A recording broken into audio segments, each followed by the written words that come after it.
welcome back to the Diamond Mountain channel. If you're new to me, thanks very much for clicking on this video. I'm Chris Bilton, I'm a jeweller from the UK, now living here in Japan. I've had to set up my own little jewellery making workshop at home because my skills are kind of useless out here as I don't speak Japanese, so I can't really deal with customers or anything, can't even make a phone call. So as far as being a jeweller here, an employed jeweller, can't really do it. So I'm making jewellery making instructional videos just to keep my skill going, and I think it's going to be really helpful to a lot of people because a lot of people are looking to learn to make jewellery, and I don't think, from what I've seen, there's much good instructional content out there on YouTube or anywhere on the internet. So yeah, happy to share my experience with you.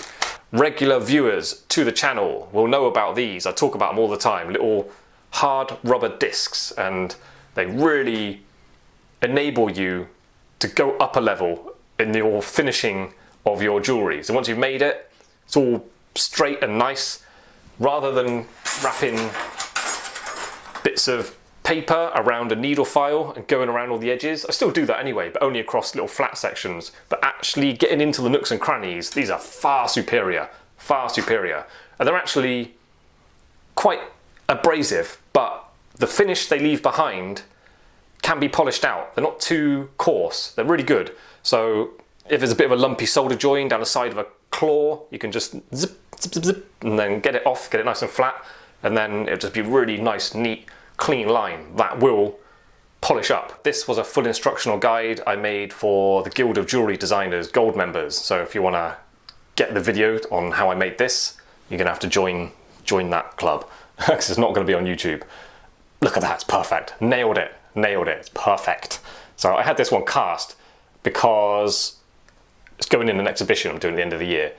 But cleaning this up, yeah, say I've finished it, the claws are soldered on, just down the corners. You can just get it really perfect. Even if your solder joint is really, really good, really neat, this improves it because you can sharpen that to a blade and go zip and just get it really perfectly sharp in there. Use them all the time. All the best jewellers use them. So, where's my stone? You get like just a normal knife sharpening stone. This is just like a broken bit off one. Any kind of grinding stone you get from a hardware store, you can use it. So a brand new disc is like that, 22mm. They're quite sharp blade anyway, but as you use them, they kind of wear out a little bit, so you have to keep sharpening them. So I'll show you how to do that. So with this bit of stone, yeah, I'll just blunt that. I mean, I'll never get them as bad as that, but you can see that's quite blunt, yeah. Get some light on it. You need to get that sharp to be able to go in there. So when you're using it, you have to keep checking it, keep looking at it from the side to make sure it's still sharp. So this is obviously not sharp anymore. So I just go on the bit of stone, hold it on the side. Yeah, there's a bit of dust. I'm trying to do this looking through the camera screen. Get one side nice and flat. You can tell my motor's got no torque. And then what I do is I go from the other side as well. Oh, this is hard, looking through the camera.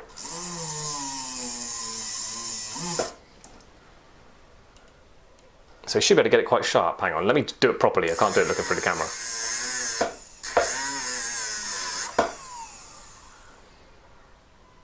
So, see that? Nice little blade. I get it quite sharp doing that one, but I think I can get it extra sharp. Just a little bit more on the top half. You can literally get it like a razor. Now, that, yeah, you get dust all over your thumb.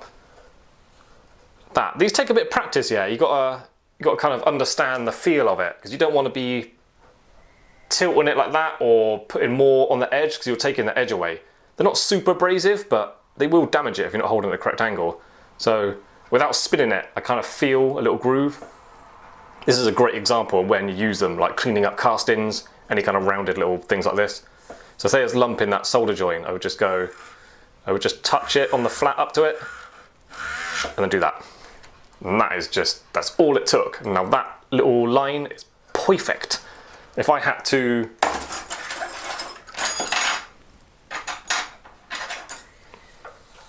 like file that back, rocking it backwards and forward, you can do it quite neat. But there's a risk to taking that edge off, taking too much metal down rather than just the solder join, be catching the corner up and down the claw, and then you've got to go to do it again with paper wrapped around it. I think it's more likely to put a little flat on there. You're gonna ruin it, it's a liability. But these are like super fast. So I just touch it in there.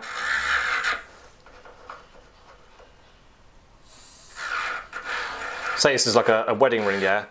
I would just do that side, all the way around it. And then I'd turn it around and then go the other way, hitting the other side. There you go, done. Hitting that, I probably wouldn't do that. I'd stay on the round section. But you can see where it's touching it because it's not just taking a corner off, it's sort of making it shiny underneath it. You can get like polishing versions of these. I never use them, I just use these ones. You can buy them, yeah. You can buy these rubber discs from Hatton Garden in London. They're no good. They're too soft. As soon as you touch it, like you'll sharpen it to a blade, as soon as you touch it, it goes blunt. You can't use them. I mean, they are only... Where's that soft one? I got one somewhere. This one... Oh, it's gone. Oh, here it is. This one was on the website in Japan as a soft one. I bought it because when you're... I don't have a ring, for example, but say there's stones set in here and they're all nice and round. If there's like a little bit of a scratch on there, a few little flat spots and marks from the setting, with a soft one, they're a bit more friendly than the harder ones, just to round off the tops of claws. So I think it is worth owning a soft one. But even so, this one is not as soft as those crappy Hatton Garden ones. So you still gotta buy them online.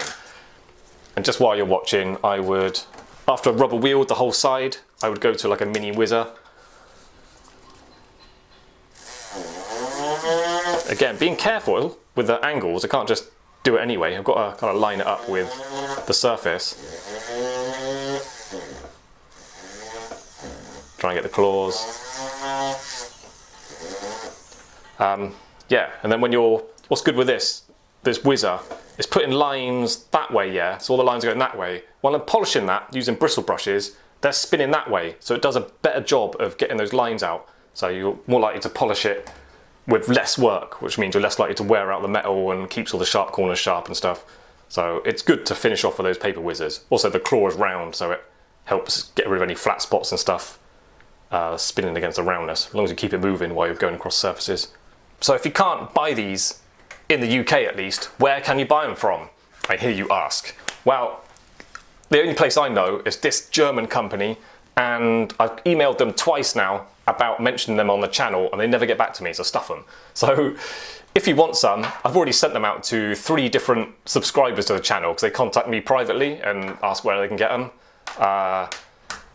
They're expensive. They were, I think I bought a bag. This was a bag of 100 and it cost like 80 quid or something, like plus postage. So if you just want one, that will last you a long time, but you've got to buy all these. So I feel a bit bad telling people to go and spend all that money with a company that won't reply to me. So I literally offer to send these to people like for free. Like, don't worry about it. I'll just send it normal posters, like pence. I've got so many years worth of rubber disc there, so I'm not worried about it. Yeah, I'm about to send some tomorrow to Felix, I think your name is. Yeah, but if you can get some, they are well worth it because they will take your jewellery making or jewellery finishing up to a new level that really isn't achievable just using tools and little bits of paper. Even carefully folding bits of emery paper in half, getting a little sharp blade on there, not as good. Nowhere near as good. And they're really fast as well, so I highly recommend them.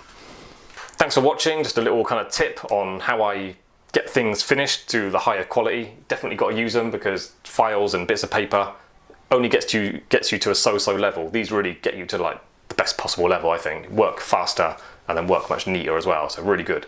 Yeah, cool. If you haven't already, click like and subscribe, hit the notification bell to be notified of future uploads. There's a link in the description to join Patreon. We can get your shout out, you get access to the full instructional guides, you get exclusive content if you're an official patron, just loads of things going on there. So click that link, takes you to Patreon, explains everything better than I can do just talking. I'm not very good at talking.